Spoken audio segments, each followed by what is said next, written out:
Ogiaranye se adoma o na repe ire dagario yema o asegi gwiga kan gibio tuna etagaba eboda o. Adesuwa died in the hands of Oboro, the beauty queen of Benin Kingdom, and the sweetheart of Oba Akengbuda died in the hands of a merry provincial head who was not even equal to a Benin chief. This will produce nothing but trouble. This will result for a big trouble for Oboro and his entire kingdom. It was an insult to the Benin Kingdom and the Oba. It should be noted at this point that the Benin people believed they were superior to any other ethnic group. They were very proud, and that was what gave birth to evil body markings that they had on in order to differentiate them from other ethnic groups. Ara ìsọ̀rọ̀ ẹ̀tọ́ dín o, ẹ̀tọ́ rẹ̀ sọ̀rọ̀ mọ́ ẹ̀tọ́ dín o.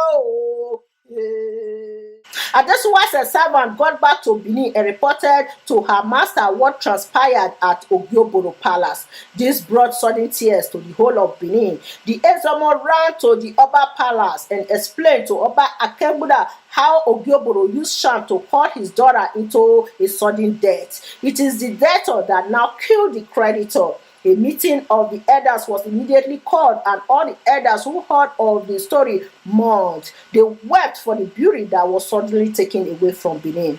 All of them came to a conclusion that Oboro killed Adesuwa in rebellion to Benin and must be duly punished. The Oba said he did not desire that Oboro be conquered. He specifically demanded for the head of Oboro.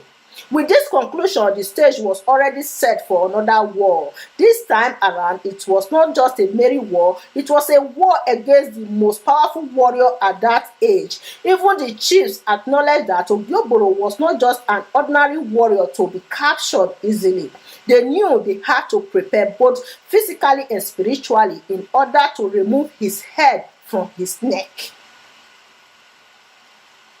Oboro gbema Adesuwa o, ologo meni me ya gaga, ologo mene do me ya kie. Oboro ya me eri o, Oboro gbema Adesuwa o, Adezamanu sabwe. Oboro gbema Adesuwa o, Adezamanu sabwe. Onwere zabu na ezamanu zabure. Puno ezama uro kiemeye me o kiemeye uro kiemeye me o kiemeye uro kiemeye me o kiemeye. The story of Adesuwa, the daughter of Chief Ezomo Nuzebu, is very fascinating in the history of ancient Benin Kingdom. History tells us that Adesuwa was the most beautiful woman in Benin Kingdom in the 16th century. Her life was tied to her beauty. The same beauty that brought her so much fame and honor also led her to early grave. The life of Adesuwa was cut short in the hands of Oboro after she verbally abused him in Oboro Kingdom. When the news of the death of Adesuwa was reported to the Benin people, hair was let loose in the kingdom. Prior to the death of Adesuwa, the Oba of Benin at that time, Oba Akengbuda, had proposed to marry Adesuwa, and the Benin people were preparing for the marriage ceremony. The father of Adesuwa himself, Chief Ezomo Nuzebu, was the richest chief in the kingdom at that time. He wept profusely and ran to the palace to report the news of Adesuwa to the king. Oba Akengbuda responded by demanding for the head of Oboro be removed from his neck. However, Oboro was the most powerful warrior in the kingdom at that time. He was deemed as the most mystic figure who could disappear and reappear in form of 7 people. When the Benin warriors finally confronted Oboro, anger met with anger. Ukiba mwe